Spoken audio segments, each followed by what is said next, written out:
Budget-friendly na resort ba yung hanap mo? Dito ka na sa Del Mar Resort. Kami nga suki na dito. Every year talaga hindi kami pwedeng hindi pumunta dito. Kasi dito namin sineselebrate yung mga simpleng okasyon tulad ng birthday. At habang nagpapalista nga dun si Mrs. sa cashier, bigla akong tinanong ng isang lalaki. Ang sabi niya, ikaw ba yung vlogger na taga Pampanga? Ang sabi ko naman, oo. Lagi daw siya nakasubaybay sa mga vlog ko. Tapos sabi niya, maraming salamat dahil binablog mo lagi itong Del Mar Resort pag nagpupunta kayo dito. At dahil daw lagi ko itong binablog, libre na daw yung entrance ko. Pati yung cottage, may discount na rin. Kaya tuwang-tuwa kami.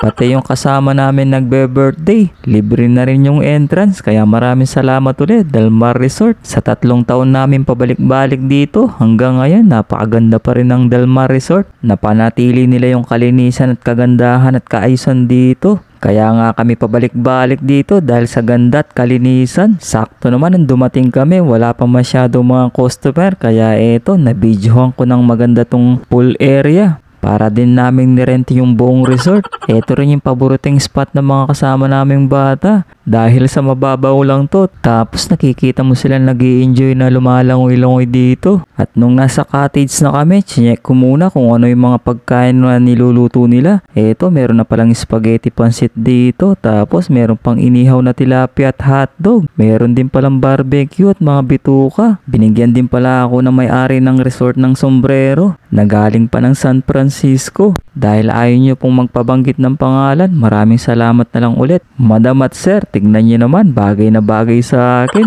At habang nag-iihaw pa sila, libutin na natin ang buong resort ng Del Mar. Dito sa Del Mar, tuwing Sabado, meron silang live band dito. At pwede ka rin mag-arkila ng isang malaking function hall tulad nito. Kung meron kayong ginaganap na debut, birthday or kasal, pwede dito sa Del Mar Resort. Tapos, ang babait pa ng mga staff nila dito. Kung gusto mo palang mag-inquire sa kanila, ito yung kanilang Facebook page. Dito naman tayo sa kanilang mga cottage na kung saan kasyang-kasya yung 15 katao. Kahit na peak season, nakapromo pa rin sila dito sa Del Mar. Kaya ano pang hinihintay nyo? Magpabook na kayo. Dahil maganda talaga yung lugar na to at hindi kayo magsisisi. Matatagpuan pala to sa Barangay Santa Monica, San Simon, Pampanga. Kung medyo malayo kayo at nasa Manila or Bulacan, pwede nyo namang i-waste to. Madali lang siyang hanapin. Pwede rin kayo mag-overnight dito. Dahil meron sila mga available na rooms. Check natin yung mga ibang rooms nila kung maganda ba or hindi. Kayo na magde-decide pag pinakita ko sa inyo.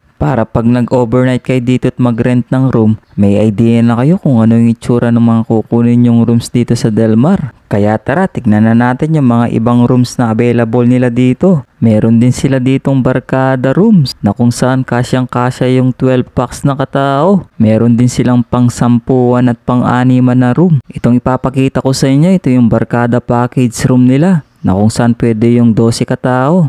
Meron itong 3 double deck na kung saan bawat deck merong 4 na kataong kasya. May kasama na rin itong flat screen TV. Tapos meron na rin sariling toilet and bathroom. Check natin yung kanilang toilet and bathroom. Diba napakalinis? Tapos ang lawak pa ng shower room. Kahit yung 12 katao na mag-aarkila dito sa room na to, kasyang-kasya dito sa shower room. Basta nakatayo lang kayo Ang nagustuhan ko pa dito sa kwartong to, yung paglabas mo sa room, ito yung bubungad sa'yo. Yung napakagandang resort ng Del Mar. Yung nakaka-relax yung dating ng itsura sa labas, diba? Paggising mo ng umaga, tapos dito ka magkakape. Ay naku, ang sarap magtambay dito. Itong isang room na ipapakita ko, para ito sa mga mag-partner o mag-couple. Simple lang yung room na to, para lang talaga sa inyong dalawa. Yung tipong ayaw nyo nang lumabas pag nakapasok na kayo dito. Syempre, check din natin yung kanilang toilet and bathroom. Lahat naman kasi ng customer pag nag-rent ng room, pangalawa nilang tinitignan yung kalinisan ng toilet and bathroom.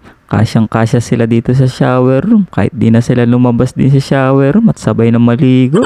Dito sa kabilang side, makikita mo yung view ng buong pool area. Na kahit dito ka lang sa taas nakatambay, kitang-kita mo na yung mga batang kasama mo naliligo. At nababantay mo na rin sila. I work all night but I feel so kalma. Day and night, lagi na lang akong slow. Halika na sa akin ay sumama. Pagkatapos kong malibot yung Del Mar, sinelebrate na namin yung 50th birthday ng aking bayaw, si Kuya Robert Dantes. Happy birthday sa'yo, Kuya! Birthday to you! Yay! Pagkatapos ng kantahan, nagsabit naman yung mga kapatid niya ng Blue Bills. Kaya si kuya na surprise sa ginawa nila. Kaso may problema. Mga vlogger pala yung mga kapatid niya. Kaya pagkatapos ng video, ayan na, pinagbabalik yung mga binigay sa kanya for the content lang daw.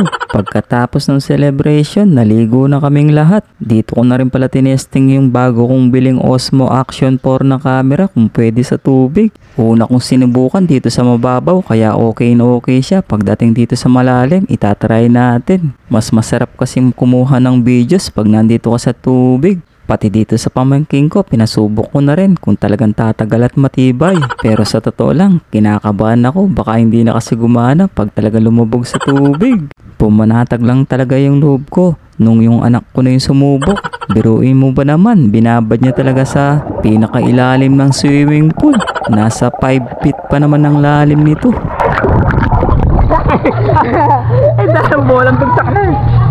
Nung mapatunayan ko ang waterproof nga't gumagana pa. Eto, sinubukan ko na rin siya. Maganda talaga siya. Tuwang-tuwa din itong mga kasama ko kasi wala pang mga ibang customer dito sa Del Mar para naming inargila talaga tong buong resort. Kami-kami lang nandito kaya ang saya-saya nila.